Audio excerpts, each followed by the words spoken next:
L'éducation est la clé pour ouvrir la porte dorée de la liberté en Afrique pour tous. C'est le fondement du développement social et économique. L'éducation est extrêmement importante car c'est un investissement dans le capital humain. L'éducation et le progrès sont étroitement liés, et tous les pays en sont conscients. Il n'est pas secret que seules les personnes éduquées peuvent aider leur pays à progresser et se vanter de leur économie. Les pays avec un niveau élevé d'analphabétisme souffrent le plus du chômage élevé et d'une mauvaise économie. En revanche, le continent africain est un ensemble de contrastes. Croyez-vous que le taux d'alphabétisation de votre pays est si élevé qu'il peut se vanter d'être l'un des 10 pays les plus éduqués en Afrique? Certains pays africains ont mis en place des politiques strictes pour garantir que leurs citoyens aient accès à l'éducation, ce qui a permis d'augmenter les taux d'alphabétisation. Regardez jusqu'à la fin pour découvrir si votre pays fait partie des 10 pays les plus éduqués en Afrique. Faites-nous part de votre opinion en laissant un commentaire.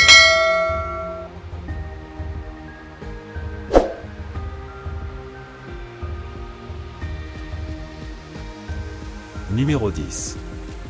Gabon. Le Gabon, avec une population de 2 321 459 habitants et un taux d'alphabétisation de 83,20%, est l'un des pays les plus éduqués d'Afrique. L'éducation est obligatoire pendant un total de 10 ans, de l'âge de 6 ans à l'âge de 16 ans. Le système est basé sur l'éducation française et le français est la langue d'enseignement. Cependant, les élèves ont besoin d'une année supplémentaire pour apprendre la langue française, de sorte que l'éducation primaire dure 6 ans au lieu de 5 en France. Les enfants de moins de 6 ans doivent fréquenter une école gratuite.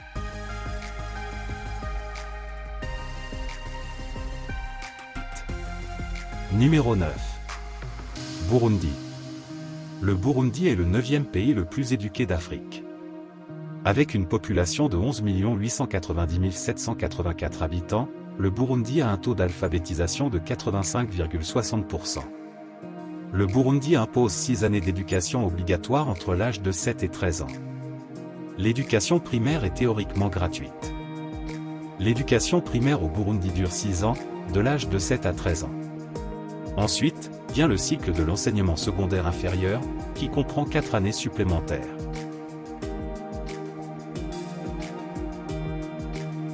Numéro 8. Zimbabwe. Avant de pouvoir fréquenter l'université au Zimbabwe, les étudiants doivent terminer cette année d'école primaire et 6 années d'école secondaire. L'année académique au Zimbabwe s'étend de janvier à décembre, avec 3 mois de trimestre et 1 mois de congé. Il y a 40 semaines d'école par an. Le pays compte une population de 15 261 118 habitants et un taux d'alphabétisation de 86,50%. Le pays a fait des progrès dans l'éducation des adultes et offre une éducation scolaire publique gratuite aux étudiants. Numéro 7. Cap-Vert. Le Cap-Vert est le 7e pays le plus éduqué d'Afrique. Le Cap-Vert a un taux d'alphabétisation de 87,60% avec une population de 555 987 habitants. Le système éducatif du Cap-Vert est organisé selon une structure d'éducation formelle de 6 ans, ce qui signifie que les enfants commencent l'école primaire à l'âge de 6 ans et sont tenus d'aller à l'école pendant 6 ans. Le Cap-Vert, une petite nation insulaire, a le potentiel de devenir l'un des pays les plus éduqués d'Afrique. Le taux d'alphabétisation au Cap-Vert a augmenté depuis l'indépendance du pays en 1975. En 1975, seulement 40% de la population était alphabétisée. Aujourd'hui, plus de 80% de la population sait lire et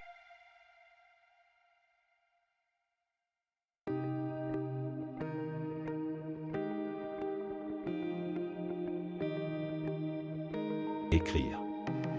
Numéro 6. Botswana.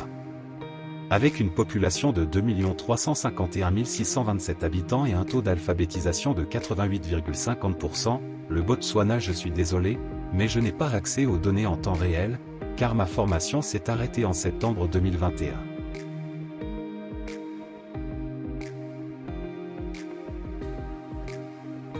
Sujet.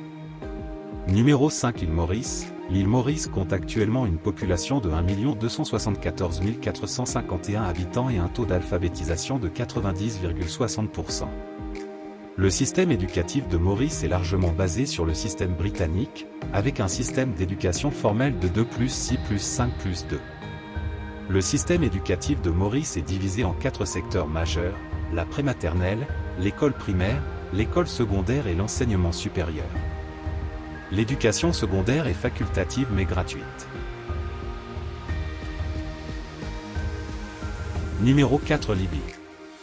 La Libye a un taux d'alphabétisation de 91,00% et une population de 7 043 258 habitants. Le gouvernement libyen offre une éducation primaire gratuite à tous les citoyens et la rend obligatoire. Les enfants âgés de 6 à 15 ans fréquentent l'école primaire avant de poursuivre leurs études au collège pendant 3 ans, de 15 à 18 ans.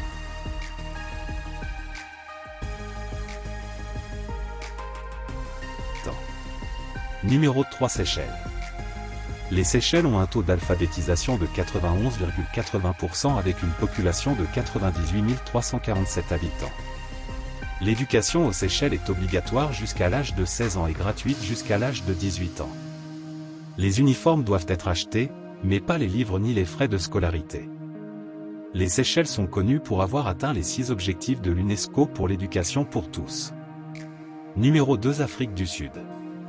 Avec une population de 59 308 690 habitants et un taux d'alphabétisation de 94,30%, le système éducatif de l'Afrique du Sud est principalement divisé en 3 niveaux, l'éducation générale et la formation, l'éducation et la formation supplémentaire, et l'enseignement supérieur et la formation.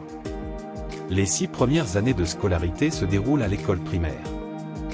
L'Afrique du Sud abrite certaines des meilleures universités d'Afrique. Numéro 1 Guinée équatoriale. La Guinée équatoriale a une population de 1 496 662 habitants et un taux d'alphabétisation de 95,30%. Le pays a établi son principal établissement d'enseignement supérieur en 1995 et a réalisé des progrès significatifs dans le domaine de l'éducation depuis lors.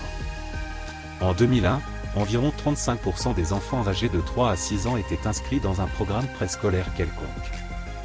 Ce sont les 10 pays les plus instruits d'Afrique. Que pensez-vous de ceci? Merci d'être resté avec moi jusqu'au bout. Veuillez aimer, partager et vous abonner Leader du Monde.